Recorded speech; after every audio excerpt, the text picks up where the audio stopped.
But Rev, I sent you this story. I sent you this story this week. I wanted to know what you had to say about it because it sort of it matches up with the feeling I'm getting in this country. Most Americans are saying that the country's on the wrong track, including the Democrats who are in power, that's what makes it bizarre. Now, an overwhelming and growing majority of Americans say that the U.S. is headed in the wrong direction, including 8 out of 10 Democrats, according to a new poll that finds deep pessimism about the economy plaguing Joe Biden. 85% of U.S. adults say that the country's on the wrong track. Wow. Well, I mean, wow. most people there's a very small percentage of the American population that has grown up under these kind of conditions. I mean, the last time we had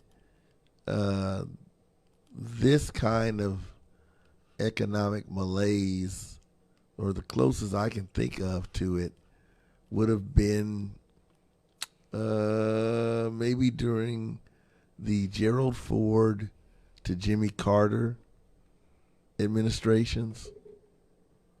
Gerald Ford was campaigning. He had some slogan, "Whip inflation now," I believe it was. Carter comes in, and we end up with the oil embargo, and people lining up in lines block long to get gas. That was my generation. That's when my generation grew up. Right. So you got a lot of people alive today that, for the most part, the American economic picture had been fairly rosy. Yeah, looking back at it now. 79% described the economy as poor. Wow. According to a new survey from the Associated Press, the findings suggest Biden faces a fundamental challenge as he tries to motivate voters to cast ballots in November. Inflation, this is what we talk about every week on this show, Rev. Inflation, how much it costs to go to the supermarket, has consistently eclipsed the healthy 3.6 unemployment rate as a focal point for Americans who are dealing with high gasoline and food prices. I talk about this all the time. If I would go and spend, say, $60, $45 at the grocery store, now it's $60 instead. Like every week I go shopping, it's just more and more stuff that was $1 is now $1.50. Yeah. And gas, I remember gas. I remember growing up here in the 90s, and it was always under $1. It was just about always under $1 per gallon here in Gary in the 90s. And I remember when we would go to Chicago, we would be like, just look, there's no way I'm going to fill up my tank in Chicago. We got to fill up our tank in Indiana, because I can't believe they want us to pay $1.13 per gallon for gas in Chicago. That's just unacceptable. And now I'm like, man, $1.13? My God, I would love to see $1.13 at some point. We're I'm not gonna say we're celebrating it, but tomorrow, a particular business owner, I think you got the info over on the notes thing there over there, but this one company, the Sahi family, is giving away, or they're reducing the price of gas by $1 a gallon. Yeah. At the gas station on 15th and Clark Road. Things are so bad that somebody reducing the price of gas by $1 a gallon is seen as a big thing. Yeah, it's a godsend. That probably kicks them just below $5 a gallon. Right. I put $50 in the car a few weeks ago, and it almost didn't even fill it up. $50 of gas, and you just go, oh my God, this is just horrific. This is horrific. Now the poll shows that only 39% of Americans approve of Joe Biden's leadership overall. Now that's not surprising to me.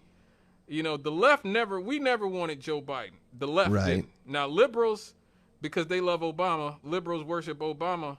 And so Joe Biden was his guy.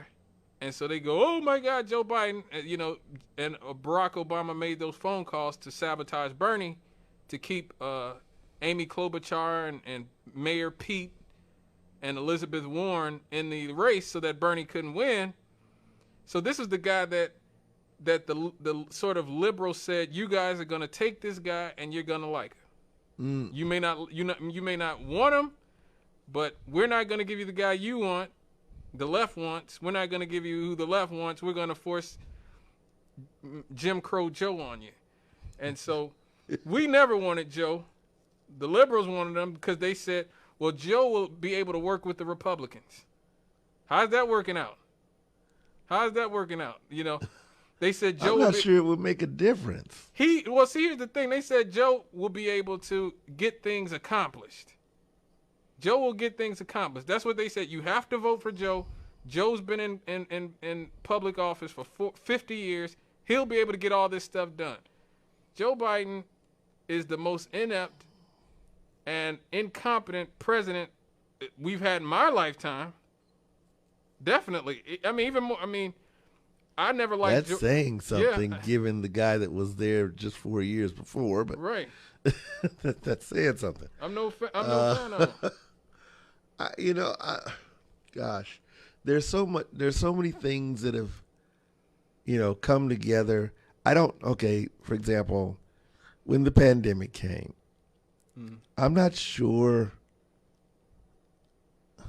given the normal way that markets work, the way that the free market normally works, I don't know how you could do what we were doing, out of fear of the pandemic and not ended up with what we had. I don't know how you do that.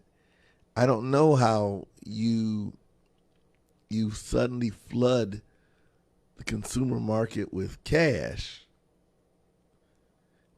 and, without there being an increase in goods and not end up with inflation. I don't know of the scenario where that happens.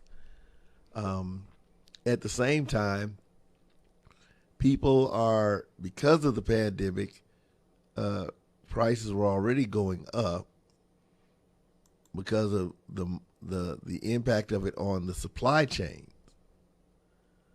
So people needed money. The government sends out checks. Who's going to say no? Don't send me a check. Let the market adjust. No one's going to say that. Well, but now, mind you, I read the study on here. 60% of that is coming from price gouging. These corporations, the food companies, the oil companies, they are making record profits. All these companies are making so much money. And, when Wall Street got bailed out in the early days of the pandemic, nobody really had an issue. We only got like $1,400. Mm-hmm. Like, see, and so, like, there might be some of the inflation, I'm sure, comes from that, but the gouging, the sheer gouging. Hey, caller, call back, man. Yeah. Call back. But in terms of, like, for example, gouging, I can say that the gas companies are gouging, but food companies the too. The guy that owns the gas station, on the corner of whatever and whatever, his margin profit isn't that great. His markup, he's got to cover the cost of the markup that he's paying. So if you want to say the people at the top of the food chain may be gouging, they are. But how do you prove that? Well, a lot of them. Well, the costs are going up, so they must. No, be their gouging. profits are record setting as well. They're operating at huge margins. Let me get this caller before they hang up on us again. Yeah. Hello, caller. No, you all was good. I was just listening to your conversation. Oh. Okay. You all brought up about Carl Lewis world-class sprinters. Carl Lewis, yes, Yeah, my man. Now, but just listen to him. I never knocked Carl Lewis, but you remember Usain Bolt? Yeah, of course.